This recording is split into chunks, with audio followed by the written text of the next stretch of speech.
Hi Amit, how are you doing? You're on mute. Yeah, good, mate. Thanks for having me. Wonderful. So great. So good morning, good afternoon, everyone from wherever you're joining. I think we have audience across the globe today for this LinkedIn Live. I think this is a well-anticipated LinkedIn Live, Amit. I think this topic seems to be garnering a lot of interest. So welcome to the next set of conversations that we are having today on a very interesting topic, ESOP accounting. And over the last few sessions, I think we covered a lot of ground in the world of ESOPs, right? We talked about ESOP liquidity, talked about ESOP trusts. We also talked about a lot of trends from the survey that we did with 300 plus companies participating across this region. So it's wonderful to be now talking about another nuanced topic on ESOP accounting. And definitely, I think we'll get more technical today than we have ever been before. So Amit, welcome again. Let me introduce you briefly as well. So Amit is a dear colleague from Qapita, and he heads our business for Southeast Asia and ANZ regions. So welcome, Amit. And Amit has also been in the equity compensation space for over a decade now across multiple organizations. So I think he comes with that expertise and also a global experience, across jurisdictions. So that's something as well. I think a lot of people from various regions are joining today. So we are glad to have Amit to help us decode on this topic. So Amit, like I was telling you, right, whenever we talk about accounting, people tend to get jittery. So let's structure this session maybe a little bit ground up. So let's try to start from the basics and then get into the nuances and complexities and so on and so forth, right? So how are you doing? And hope you're ready for the session. Sounds good, man. Yeah, thanks obviously for setting it up. Obviously topics I do like talking about, so looking forward to it. But I think it's important to remember it's the topic of today's discussion is ESOP Accounting 101, and we have a pretty diverse audience here. So some are working in the finance space, some are not, or potentially interested in learning a little bit about.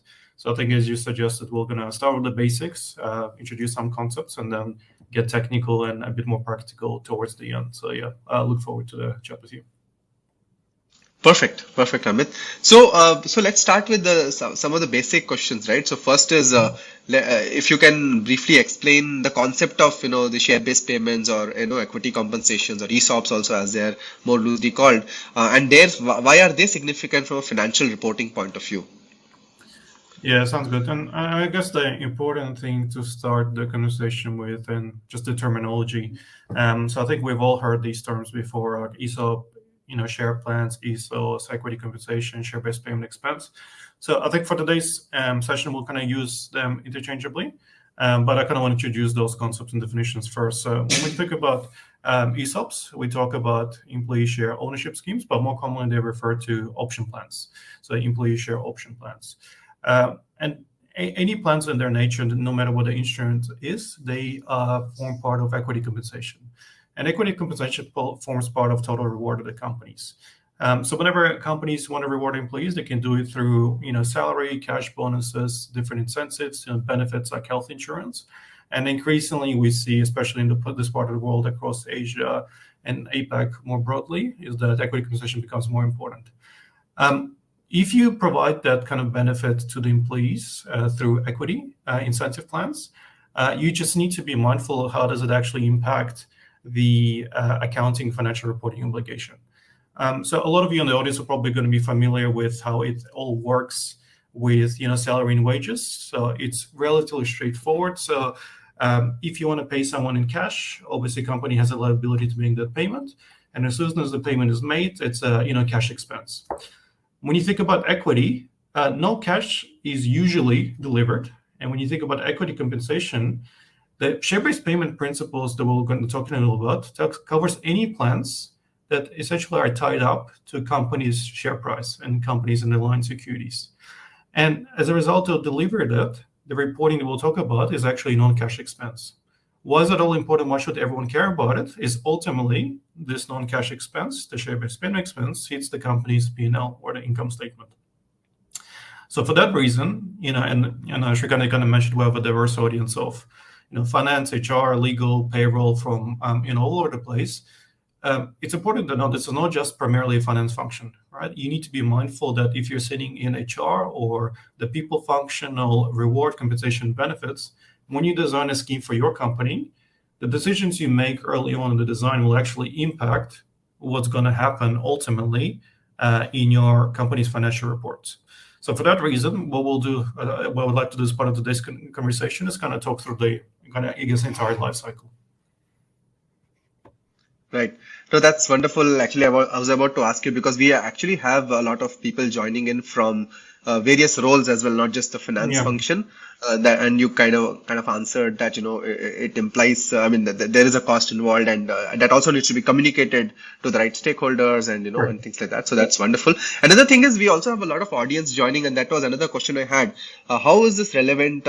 Is this accounting just for a particular jurisdiction, or we have I think colleagues joining, people joining from India, Singapore, Malaysia, Indonesia, Australia, all those had RSVP'd, and many more geographies as well. So how do these rules differ across these jurisdictions, or how are they similar also? Yeah, so it's a pretty good question. So when you think about the accounting requirements of financial reporting, we'll talk about principles that are applicable across the board, but it's very important to know that each jurisdiction, so each country, wherever your company is registered and you do your reporting in, has its own set of accounting standards. So if you're in India, you might be following Indian GAAP or IAS, so Indian accounting standards. In Malaysia, you'll have MFRS, SFRS in Singapore, AASB in Australia, or PSAK in Indonesia, for example. So own accounting standards. But the most common and important thing to remember is the majority of the countries, especially across Asia and predominantly across the world, have either adopted IFRS or their specific accounting standard that tracks share-based payment expense, which under IFRS is IFRS 2, is either nearly identical or very closely matched. So for that reason, in India, it's IND AS 102, MFRS 2 in Malaysia, SFRS 2 in Singapore, PSAK 53 in Indonesia, AASB 2 in Australia. So all of them are actually closely aligned to IFRS. So even though we're kind of sitting in multiple countries, the rules and concepts are actually consistent across the board. So there may be minor nuances here and there, but predominantly the logic remains the same. The notable exception, and the most commonly the one you might be aware of, is that there are sometimes key differences between IFRS and US GAAP. So as a result, a lot of the US companies, they're registered there, and it's pretty common, especially in the startups. You may be, still you have the holding company, a parent company in the US for investment purposes and other reasons. So you might need to follow US GAAP. So I think today's conversation, given our audience predominantly across kind of the Asian region, we'll be focusing more on IFRS discussion. Having said that, the general concepts are quite consistent between US GAAP. So under US GAAP, the relevant accounting standards is ASC 718, that dictates share-based payment expense. It's not too dissimilar, but I'll try to touch on some on the, maybe like towards the end of the discussion, we'll get into the deep dive into detail. I'll highlight some of the key differences between the two. So to answer your question, even though we have a very diverse audience, the things we're going to be talking about today are actually applicable more or less across the board. So if you understand the general concepts, and your jurisdiction closely follows IFRS 2, everything we'll cover today will be relevant for you. Got it. That is helpful, Amit. So yes, so as we are hearing, broadly, I think all of these methodologies are aligned to IFRS 2. Of course, there are more nuances like you just mentioned. And it is relevant for all jurisdictions, like ESOP accounting as a concept, right? So now that we've kind of established that, let's actually take a step back and talk about the basics itself, right? So if you were to go through the life cycle of ESOPs and where does actually accounting imply, like when and where kind of a question. So maybe over to you to talk us about that. Yeah, sounds good. So what I might do in this, I'll kind of put something together to help illustrate it. So we'll kind of introduce the life cycle of an award. So of employee receiving equity award, ESOP options, or any other instruments. And we'll kind of talk through the key sort of milestones as part of that process and what actually happens from the accounting perspective. So that'll kind of help us set the scene. So I'm going to share something on the screen today so we can have a look together. So first of all, The most important milestone in the life of an employee with a company is when the employee joins the company. So one of the things that we're highlighting here is the service commencement. That will become quite relevant later on, so keep this in mind. So on any day, employee joins the company, you might decide that, okay, this employee could be valuable for our organization, so why don't we reward them not just in cash, but also in equity? So the next thing that happens is that the employee may be offered to participate in the company's employee share option plan, for example. So an important next milestone in the life of an equity award is the grant date. The grant date is when allocation of equity awards that happens with an employee. That's when they usually sign the relevant agreement letter. What happens throughout the life of the award once it's been granted? Your company may have ongoing reporting deadlines. So whether you pursue quarterly, half-yearly, year-end reporting, you just need to keep that in mind because that could happen throughout the life cycle. So we're going to just illustrate it here. The next milestone once something has been granted is the concept of vesting. So whenever you give an employee equity, that an employee earns that equity over a period or the vesting period. Once the vesting has been reached, it means their service condition or sometimes performance conditions, which we'll also cover later, have been satisfied. So simple concept, Shrikant, I'm going to give you 10 options and you have to stay with the company for 1 year. After 1 year's time, if you're still employed, you satisfy your service condition and your 10 options vest and they become yours. You've earned them. Performance condition could be individual performance. So for example, your year-end performance score has to be at least 3.5 out of 5, or maybe company needs to meet certain targets. So that's what vesting signifies. What happens after vesting in case of options is that employees can convert those options into their underlying shares. So that's referred to as a conversion or options and exercise. And ultimately, employees can sell those underlying shares at a future point in time. So the question comes here, like what I alluded to earlier, for any equity compensation, it's a non-cash expense. So how do you actually report on it? What does the accounting standard say? So the important thing here is that non-cash expense needs to be determined at a certain point in time, and that expense is amortized over the relevant period in time. So the most important thing you need to kind of keep in mind here is that expense is usually amortized from grants to vesting. So I can provide some specific examples later here, but one thing you need to remember is that the relevant expense needs to be determined at the point in time, which is called the measurement date, and that happens on the grant date when the award is allocated to the employee. That total expense that gets calculated as a grant date for equity settled awards is then amortized over the period between grant and vesting. There could be exceptions, but I wanted to highlight a few things here. The expense can be, you could potentially start amortizing it before grant date on, for example, the date of the company, of the employee joining the company. However, all expense amortization stops on vesting. So the most important things here, this period between grant and vesting, that's the usual reporting period. It could happen earlier, but the total expense is amortized over this period in time. So we can touch on into kind of specific examples later on, but just to give you an example, why would you start, expensing an award a little bit earlier? So to give this visual example, let's say Shrikant, you joined the company on 1st of January, but due to administrative delay, your grant for your sign-on grant for equity was processed, let's say, on 10th of January. So it took about a couple of weeks to get it organized.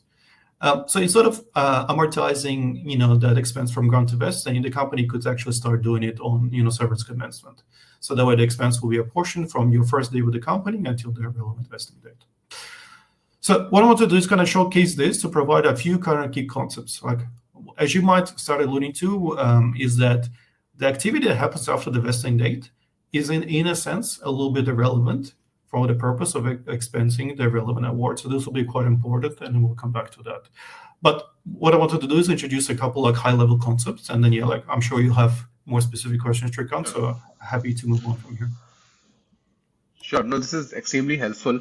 In a way, you're highlighting where actually the accounting makes sense and where it is being amortized in the life cycle of the grant, right?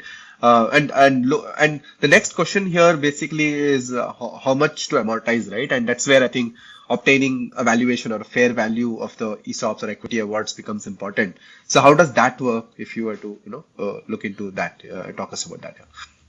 Yeah, so it's a good question. So once again, if we kind of compare equity compensation to your salary and wages, So whenever you pay out cash, it's pretty straightforward, right? I'm going to pay you, $10 or whatever the currency is. That's the relevant expense. But what about, equity compensation, right? So if I'm going to give you options, how much are they worth to you? How much are they worth from the expense amortization purposes? So I want to talk a little bit, I guess, about the valuation requirements, and I want to kind of highlight two things. So once again, let me bring up something on the screen so we just make it a little bit more visual, so everyone can refer to something in front of them to kind of help guide this discussion. So what I want to talk about is two key concepts. So one is the fair market value, and is the fair value. Whenever you give equity awards to an employee, once again, we'll be all. An option is a right for an employee to purchase underlying shares at a future date at a fixed point, the fixed price. So, and the options are usually converting into common stock or ordinary shares of the company. So the important thing, and that may seem pretty obvious, but you need to know how much are those shares are worth. For a listed company, relatively straightforward, right? You can, the price discovery is done in the market. What about unlisted companies? All right, so usually you have to go through a valuation exercise to determine what is the fair market value of my ordinary shares. So this is the underlying instrument that your employees are technically allowed to receive at a future point in time when they exercise. So fair market value for ordinary shares needs to be maintained. In US, for your US employees, if your company has them, you might be familiar with the 409A requirements. There's a specific legislation that dictates how fair market value needs to be determined. So across the world, we've listed a couple, three common models that can be used in an unlisted environment. So OPM back solve method, relative multiples through comparable companies and peers, or discounted cash flow. So regardless how you're going to approach this, so step number one is to determine how much are my shares worth on the measurement date. And I just want to remind, the measurement date for ultimate fair value for accounting purposes happens on the grant date. So let's say we determine that the share price for our imaginary company is $10 on the grant date. So what's next? Is it right to just take $10, multiply by the number of options we're going to give away, and amortize that expense over the vesting period? So the answer is no. Based on accounting standards in IFRS 2, you need to determine the fair value of that specific instrument. So sure, accounting, if I'm going to give you a whole bunch of options and the current share price is 10, I'm not going to simply multiply that quantity by $10. I need to actually determine the fair value of those options. And that needs to happen on measurement date, and I keep repeating that, but it needs to happen on the grant date. What we're going to be doing, and I can provide some examples later on of exactly how that works, but there will be specific models that need to be utilized to determine fair value, right? So it's a little bit different than fair market value. And the important thing to know, the fair market value or the share price of the company, the running shares, is usually input into the model to determine the fair value. Right. Another thing I just wanted to highlight here, Shaka, sorry to interrupt you. So the other thing we'll maybe talk a little bit about later is that any cash settled award actually treated a little bit differently. But that's probably getting a bit ahead of us. So maybe we can continue conversation on the basics first. Yeah, we'll definitely get to cash settled awards and the impact of valuation every year. Actually, there are a couple of questions. Maybe we can also take it up if it's contextual. So one is Shraddha is asking, do we need to go for ESOP valuation every year? Do you want to take that up? Yeah, correct. So like when you think, if you go by the book, right, ESOP valuation, it depends how many grants you do throughout the year, right? So if you like overcomplicate it, if you do grants every single day, 365 days a year, technically the measurement dates for each grant will be different, right? So depending on your plan design and strategy, most companies have annual grants. So for that reason, you only need to do annual grant on that measurement date. However, if you take grants, let's say in January and July, there's technically actually two different grant dates. And you would think about it, and we can talk about different models and how they're used. The input on measurement date will be different. Because when you think about option pricing model, not only your share price may be different, but all the other relevant inputs like volatility, risk-free rate as well will be different. So essentially, you can't just take one price and apply it for everything. That will be oversimplification. And look, in early stages, it may be acceptable, but the later stage you get, the things become more complex and your audits will become more strict. So if you follow accounting standards by the book and do the right thing, technically you need to obtain evaluation for each grant date, so each measurement date. Got it. So definitely, if you're giving grants every year, you'll have to take it at least once a year. But as Amit is saying, if you're doing it more frequently, there's also a case to do it multiple times, given that the valuation itself can change based on these input parameters. So the other question actually, Amit, actually this came on LinkedIn. There's this person who says how the accounting, how does the joining date affect vesting of options? Where let's say an employee starts, let's say in 2021, but the grant of options will only happen in 2023 and 2024. So is there a way accounting is impacted in these kind of situations? Yeah, so the sort of short story is no. So that was more of like illustrative example for like a grant you receive on joining. So in majority of cases, in most cases, your amortization start date will be on grant date. You can actually make it earlier when the service commences. It's usually done for the sign-on grants. But when you read the accounting standards to get guidance, it's usually you can't do it much earlier than before the grant date. So the example I gave will be considered as reasonable. So Shrikant joins the company. He's promised to receive a bunch of options on day one, but actual allocation happens later. What do you want to do? You want to just start expensing from that 1st of January instead of 10th of January. That's close enough, so that's allowed. Right, but in most cases, the initial joining date is a little bit irrelevant. So employees who receive additional grants, 5 years later, higher date is a bit irrelevant. So the measurement date will be the actual allocation date, and that will be the start of the amortization period, and the end will be the vesting period. Got it. So makes sense. I think there are a couple more questions. I think we can cover them right away. So Krishna asks, what is the difference between grant date and measurement date? So measurement date is the grant date. So when you allocate, so it's used as exception. So there's a concept in accounting standards like measurement dates when the fair value needs to be measured, right? We can talk about all the different models as well to just explain it a little bit better for you.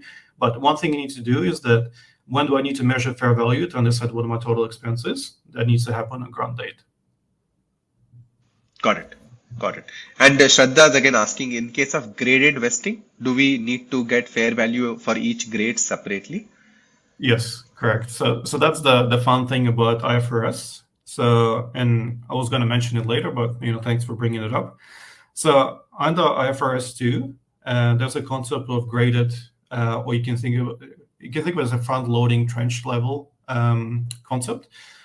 So what it means is that, and I was actually going to give an example later to illustrate it, but if you have a grant that has multiple vesting tranches, so for example, you want to give a grant that will vest in thirds over 3 years' time, what accounting standard says that each tranche needs to be treated as a separate grant, right? So even though an employee may receive, let's say, first tranche is 10 units, the other one 10 units, and the other one is 10, so 30 in total, the way the accounting standard says, you actually technically need to value each tranche separately and expense it individually. So this is a big difference between IFRS and US GAAP. So US GAAP allows you to follow, straight line amortization and to treat this whole single grant as one.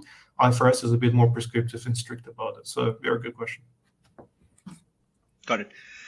Maybe a couple more questions. So how do we account for accelerated vesting? I think it's linked to the previous one with regard to accounting it in case of accelerated vesting. Yeah, correct. So there'll be some questions when accelerated vesting can happen. So in a way, when you think about, and also it depends on the reason for accelerated vesting. So generally, what you would normally do, you would account based on the regional vesting schedule. So it's in some cases where this can often happen is performance grants. So when you think about performance conditions, so let's say it's a 1-year vesting, but the actual vesting date will depend when the certain conditions have been met. For that reason, you make an assumption of the most likely vesting date you expense over that period in time. Your actual vesting date can be, actually slightly different, but you would normally utilize it then. When you accelerate, you would normally expense it over, but in some cases, you actually need to accelerate the expense to do it earlier. So if you have specific kind of scenario for your company, the short answer kind of depends. Most cases you stick with the original schedule. But if you want to kind of reach out separately, we can go through it and you provide suggestions what may be applicable, like in your circumstances. So what is the actual reason behind that acceleration? Got it. Yeah, that sounds good. I think we can definitely connect offline as well, Pramod. Yep. I think Shivam asked a basic question on ESOPs at a discounted price, how it affects as an expense. I think that's pretty much what we're talking about, right? I think accounting comes into the picture when you're giving out ESOPs at a discount to the fair value, right? So anything you want to add there, Amit? Yeah, correct. So, that's an important concept, and I guess this is where we can talk about the valuation models. So the equity instruments can be completely options. They're essentially at the money. So the strike price is equal to share price at the time, so equal to FNB. You can have discounted options. So some jurisdictions allow that. When you can do a nil cost, you can do discounted. So one thing to kind of keep in mind is that whenever you evaluate options, there's sort of a three common method you utilize. And I kind of want to try and break something up to answer that question and cover the valuation models at the same time. So let me share something on the screen, so they'll hopefully help kind of illustrate the point.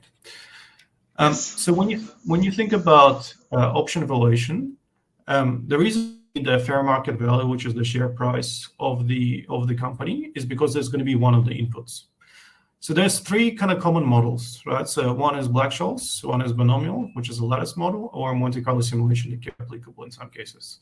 Whenever you evaluate options, there's usually a common input you need to do in that financial option pricing model. So one is the share price of the company, which is the fair market value. The other one is the exercise price. Other ones will be risk-free rate, volatility, and also term of that specific award. And finally, the dividend yield. All these inputs in isolation will have impact on what the ultimate fair value will be. So when you think about relation between the share price or fair market value and exercise price, the higher the exercise price, kind of the lower, considering everything else is constant, the lower will be the fair value, right? So that kind of makes sense, right? When you think about, if I'm going to give you an option today to buy something for $10 and it's worth $10, so that option value is a little bit lower, right? If I'm going to give you something today that the strike price is actually lower than the current share price, so the option holds the value, can essentially sort of cash out and make a gain conceptually immediately. So to answer your question, that excess price is actually going to be input into the model that will ultimately determine the fair value. So the most common model that's actually utilized is the Black Scholes. And that's kind of common for majority of the ESOPs, right? So most of the options can be utilized here. Most of the popular plans, especially in startup and the listed space, are allowed. Mathematically, Black Scholes, you can't technically have nil cost option. So there's some workarounds that are accepted by auditors when you can use like 0.0001, so like non-nil value in the formula. But generally, the reason why Black Scholes is kind of popular is relatively simple compared to others, and also widely recognized, understood, and accepted within the industry. So the most important thing, like that, into your answering your question, that input of exercise price on ground date needs to be captured in measurement date, along with volatility, risk rate, all those kind of things. I want to illustrate this because it's quite important, and I'm sure there'll be some questions. Black Scholes is popularly used in most cases, but it's actually not suitable for options when there are complex payoff scenarios. The Binomial Monte Carlo come in. So Binomial is a lattice model, right? And model additional elements, for example, concept of early exercises, right? Or it could even model market-based performance conditions when the outcome of the vesting depends on the share price behavior.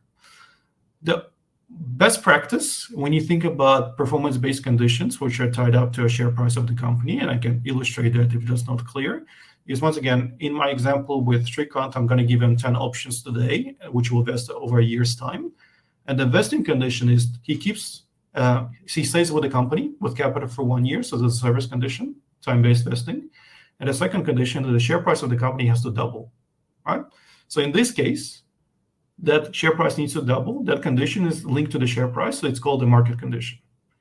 To model this, you need to use more complex models. You can't use it with Black Scholes. So you actually need to obtain fair value through Monte Carlo simulation. The way Monte Carlo simulation works, obviously it's a little bit more complex, but to simplify it, what happens is you run tens of thousands of simulations to predict what the share price behavior is, to calculate what the potential payoff is. Then from these 20,000, 50,000 simulations, you take the average payoff and you discount it to the current present value. using the risk-free rate over that period in time, and that's how you determine the fair value. That's not something you can do with Black Scholes. Black Scholes takes no consideration of potential share price movement. So once again, all those kind of inputs are quite important to consider. So once again, if there's any further questions about evaluation models or relevant inputs, we're happy to kind of go through that. But I understand like all of the things can be conceptual, so perhaps we can dive into more of a specific question, or example a little bit later to help illustrate all this. Yes, that's actually helpful, and I think most commonly we see Black Scholes, but good that you highlighted some of the other methodologies and when they need to be used. Yeah. But I think a lot of people are actually asking more to walk through an example. I think that's a easier way for people to understand a lot of these concepts that you just put together, right? So maybe can we take an example and illustrate what happens during the life cycle and when the valuation is obtained and how it kind of accounting is managed. Yeah, sure. So glad you asked. So by chance, I seem to have something that will be exactly perfect for this kind of scenario.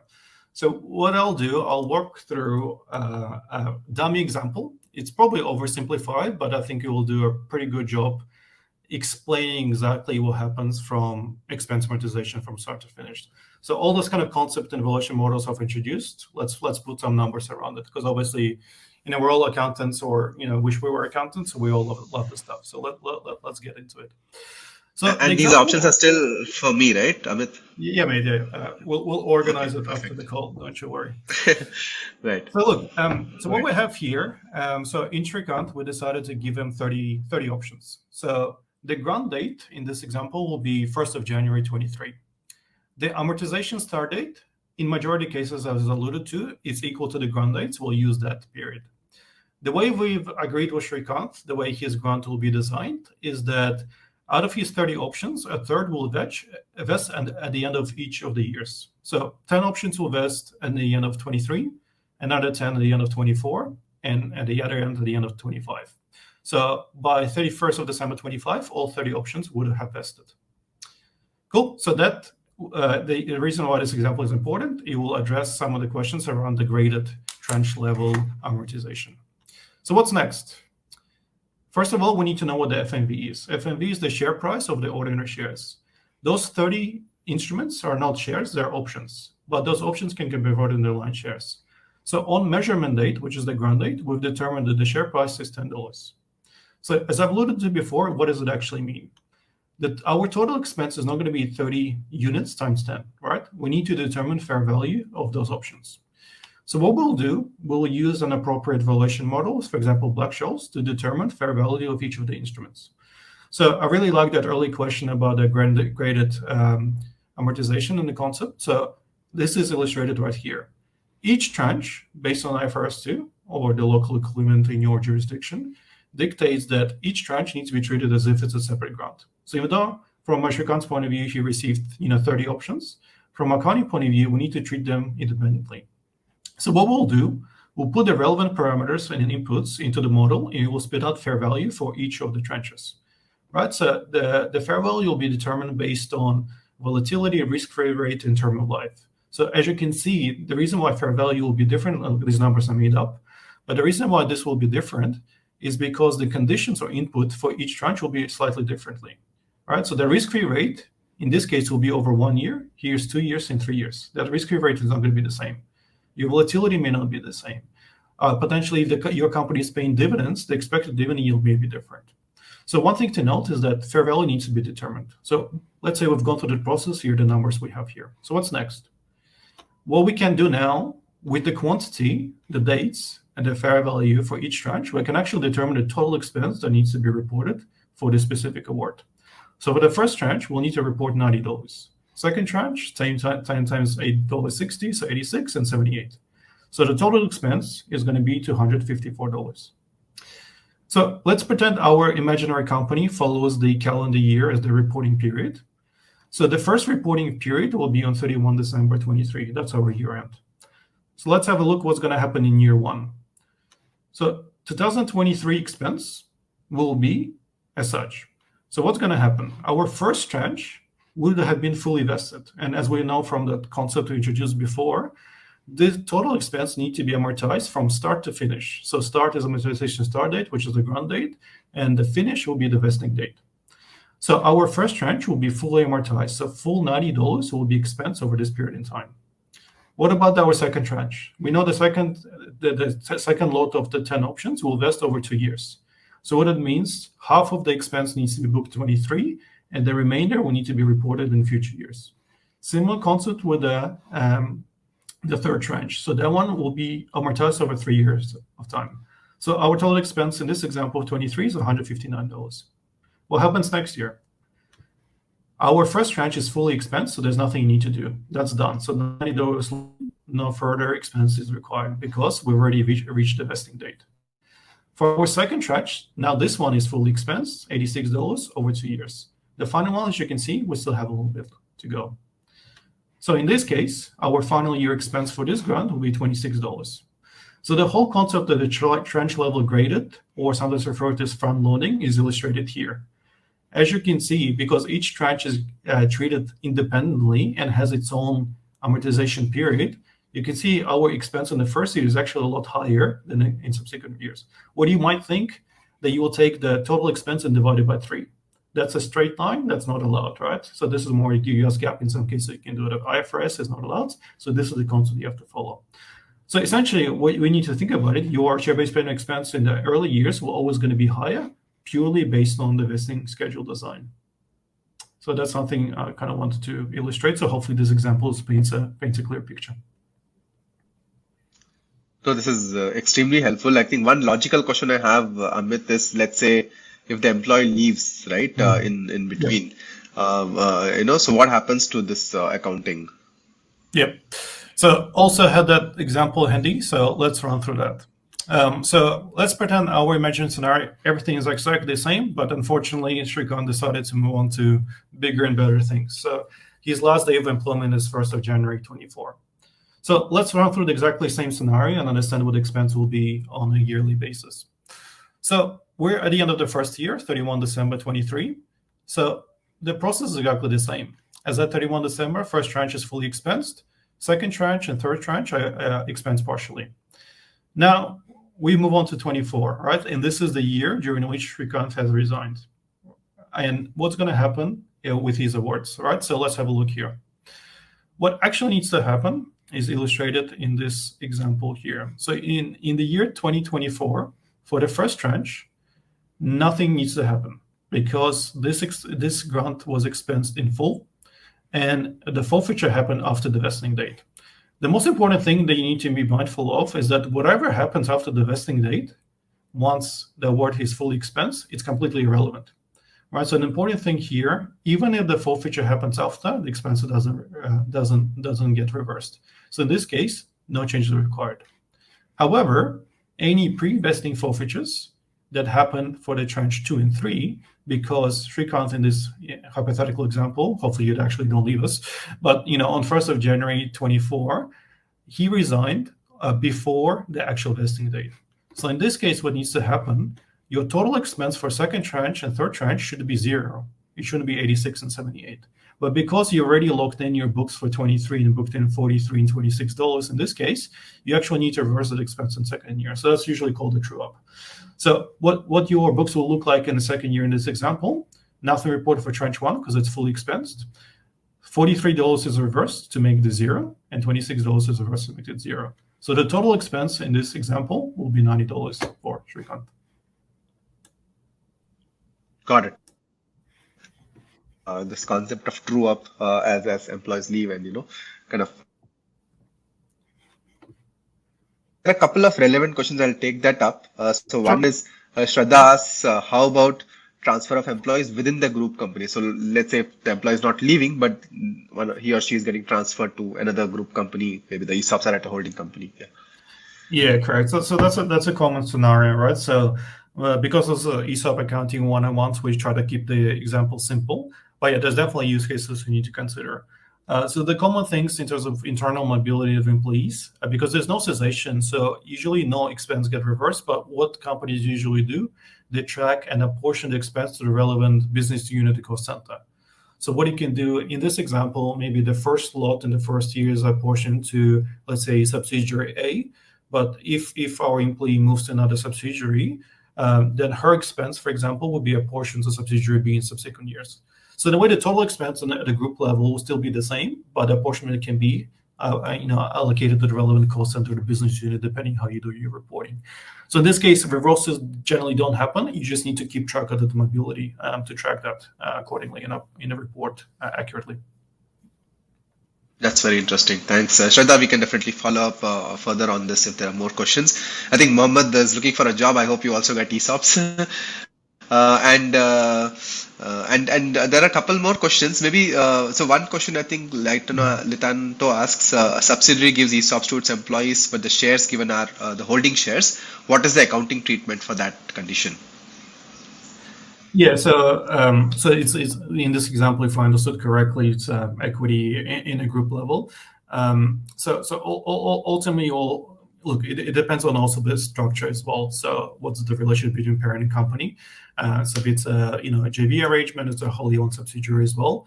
So the short answer is always it depends, but in most cases it will be consolidated at group level as well.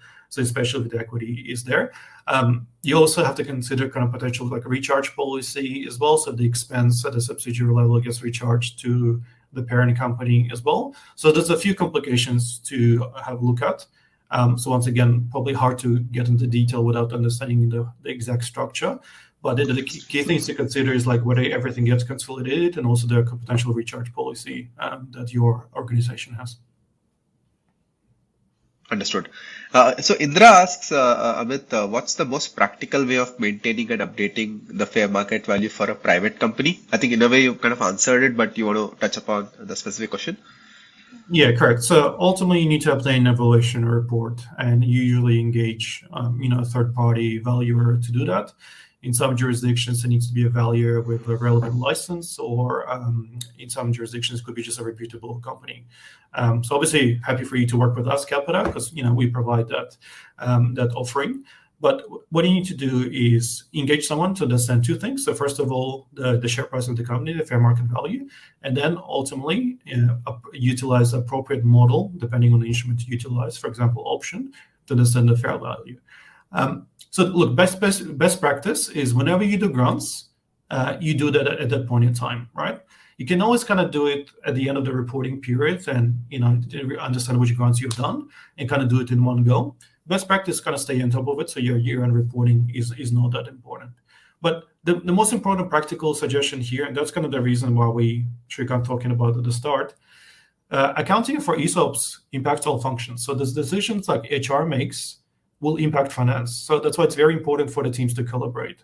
So I can give an example. So HR might think it's a really good idea from employees' point of view to receive grants every single day. They may sound good in theory, but if you're sitting in finance, you realize you potentially need to do like so many evaluations, so it's just completely impractical. Right? So it's always important to have conversations internally to come up with a structure that makes sense. So there's pros and cons, right? You don't want to have too many measurement dates because things will become just too messy. It will be too hard to keep track.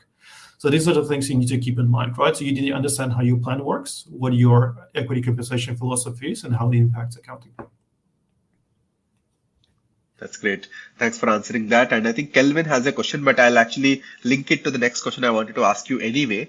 So I think we discussed a lot on ESOPs and option-based instruments. So how does all of this impact in a like a cash settled called as SARs or phantom-related plans? So is it different? Yes, correct. So that's a very good question, and thanks for reminding me and raising this. What we've kind of talked about so far is equity settled instruments. So options is one of them. So what equity settled means is I'm going to give you an award of certain instruments, and ultimately you're going to receive the underlying shares. The cash settled plans, which are a common example, or phantom share plans, sometimes they're referred to. So share appreciation rights is a common example. So it's an equity incentive plan that you get allocation of units today. It tracks a share price, but ultimately at the end of the day, it gets settled in cash. The requirements for those are different. So you actually don't follow what we've kind of talked a little about before. For cash settled and phantom, it's actually a liability accounting. So what needs to happen is you need to obtain the fair value on the grant date. So that's kind of concept remains the same. However, what you need to do, you actually need to track the liability of what you're going to ultimately pay out to the individual. So going back to our example, if I don't want to give Srikanth shares ultimately, I want to give him phantom units. So those 30 units, I need to obtain fair value on the grant date. But what I need to do later is at the end of each reporting period, so in our example, 31 December, 23, 24, and 25, I actually need to remeasure this, right? For that reason, you actually need to make adjustment to the ongoing liability that will ultimately be settled on the ultimate settlement. So actually, it's a bit more complicated. You need to measure it on grant date. You need to measure each end of the reporting period. So if you report half yearly, you need to do it more frequently. Annually, not as much, right? Quarterly, even more frequently. And then what needs to happen is not just on vesting, you need to do the final adjustment. You actually need to ultimately adjust based on when the final settlement happens, which can be after the vesting. So there'll be one additional remeasurement of what was actually paid out to the employee, because ultimately it will be a cash expense to the company.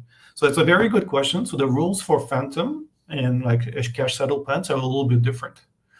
So the treatment is a little bit different. It's slightly more complicated, but it's important to know.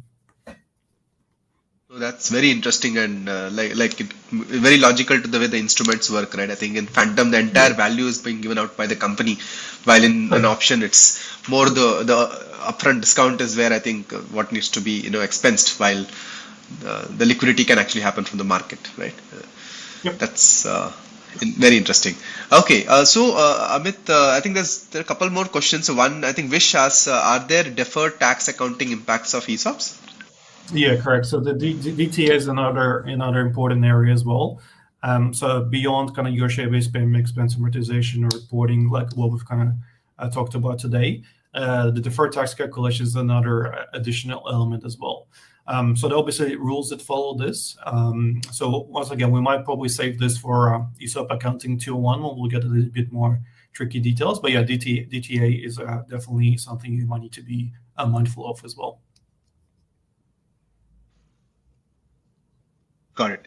I think there's one question Kelvin had earlier asked. So we did talk about cash settled plans, but what about share awards versus options? Any difference in the accounting treatment? Yeah, correct. So obviously with the share awards, you wouldn't really follow like in some of the different models like option pricing. So concept will be more or less the same, right? But the evaluation methodology may be a little bit different. So for example, depending on certain awards, like for example, RSUs are technically not allocation of shares upfront, but allocation of share rights into the shares. In most cases, they can still utilize Black Scholes, even though it's technically effectively a nil cost option, right? When you allocate shares, you can still determine, so for example, RSA style plans, you can still determine the fair value and expense it accordingly over the relevant vesting restriction period. So rough concepts are more or less the same, but each instrument is in a way unique. So once again, you need to understand if it's, first of all, equity settled or cash settled, and then ultimately what is the actual underlying instrument is, was the appropriate valuation methodology. So short answer, it's similar, but differences do apply.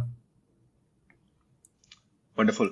Thanks, Amit. I think, and thanks to all the audience. I think it's been a very interactive discussion. So thanks for all those questions and keep them coming. We'll try to address them as much as possible. And if there's a shortage of time, we'll take it offline as well. I think we've kind of covered a lot of ground until now. Let's look at some boundary cases or some exceptions, right? So I think, do you want to talk about some nuances or complexities in accounting for share-based payments, that companies should be aware of? Yeah, correct. So I might spend a couple of minutes here. So I think what I try to do is, obviously, it can be a fairly complex area. There's a lot of corner cases. We oversimplify it as much as possible because it's more of an introductory session. Apologies. But what I'll leave you with is, if you didn't pay attention for the last 40 or so minutes, I'll do ask you to urge now. So what I want to do, I want to kind of highlight a few things you just need to keep in mind. So these are the important ones that can catch you off guard if you're not aware. So what I've put together, and I'm going to share this on your screens now, is a bit of a cheat sheet. So I'll outline a few kind of key items and one thing you need to remember in association with each. So Srikanth, these are essentially the corner cases and the more complex areas that everyone needs to be aware of. So number one, and we had a question earlier, so what is the measurement date? So measurement date is the grant date. That's when awards are allocated. So this is when fair value is measured. So one thing I kind of urge you to take away, you need to be mindful of this. So once again, from the equity compensation philosophy on HR reward side, just be mindful how many grant dates you have. There's a bit of a pros and cons there, so you need to work closely with your finance team to understand this.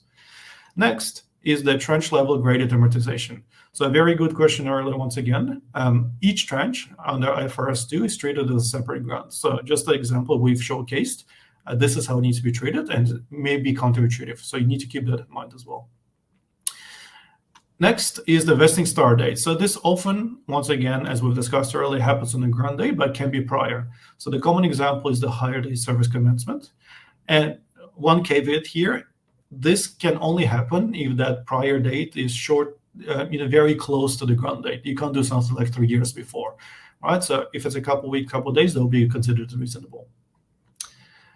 One of the reasons why this is being utilized to kind of simplify it is, let's say you want to do grants in February, your reporting period is January to end of December, and the vesting is the end of December. To kind of like split out the expense across every single month to make it a little bit more spread out over the course of the year. This is something you could potentially do. Another thing you need to always remember is pre-vesting forfeitures, which usually happens when employees leave the company and give up their options, due to the bad leaver or good leaver conditions of your company. Any expense that previously booked in the previous reporting period is reversed.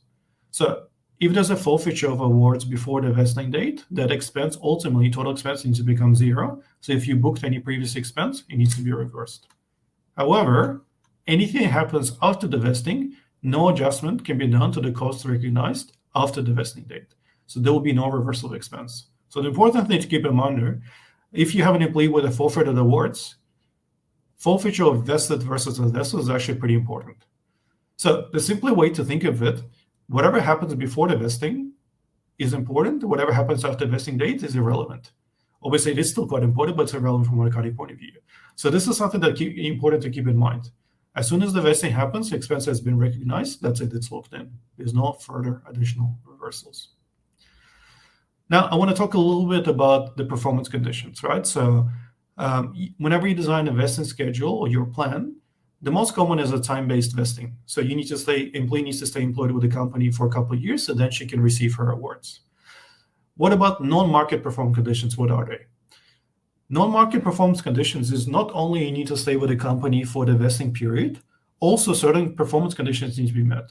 Those non-market performance condition examples could be individual performance in the company, or could be like revenue targets. So any internal metrics. They will be treated exactly the same as time-based, so a service condition.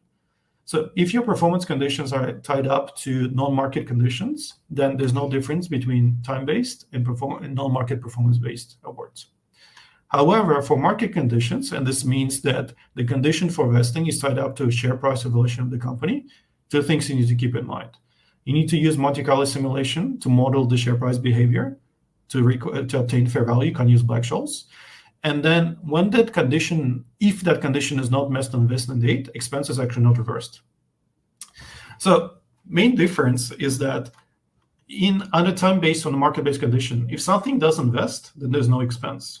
However, in a market-based condition, let's say you want to say, Srikanth, you stay with us for 1 year, and also if our share price doubles, then you're going to get that award.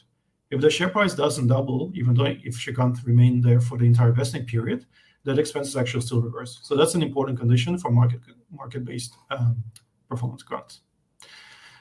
Attrition assumption, that's something you need to keep in mind. I didn't spend too much time on this because it may be a little bit more advanced. But what you are able to do, you can actually estimate the forfeiture rate depending on your attrition assumptions in the company and kind of embed it in your ongoing expense amortization. So what you can do, if you expect, let's say, 5% of your employees to leave the company forfeit, you can actually expense those awards and deduct the 5% of the expense. So essentially, you kind of even out the expense of a period of time, assuming that people will be leaving different points in time. However, at the end of the period, based on actual forfeitures, you'll need to make true-ups up and down on vesting. Cash settled awards, another really good question we already had. Liability with remeasurement required at each reporting period and also at the time of ultimate settlement. So it can be quite tricky, and that's one of the common disadvantages of phantom plans, purely from financial reporting point of view and complexity on administration. And the final thing I wanted to mention about, so once again, this is quite important, but under IFRS accounting standard, there's also certain disclosure requirements. So when you prepare your financial statements as well, you need to capture various data points. So you will need to be reporting various things. For example, weighted average exercise price of option exercise during the reporting period, the balance at the start, how many awards were granted during the period, balance at the end, expected term of remaining awards as well.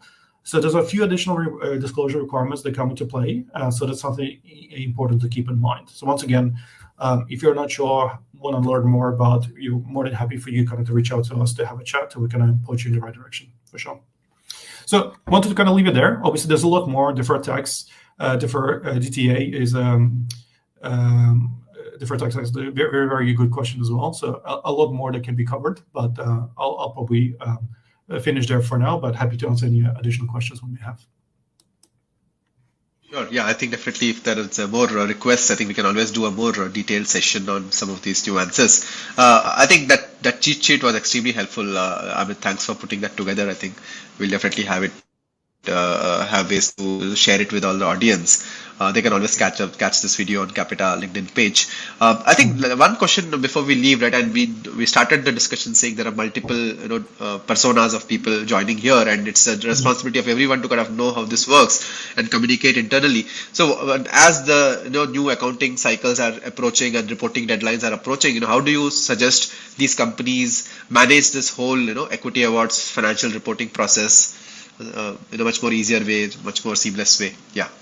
Yeah, correct. So the main thing you need to do, you need to communicate internally. Right? So the HR function, payroll, finance, your leadership, legal, founders, whoever is involved in equity plans need to collaborate, right?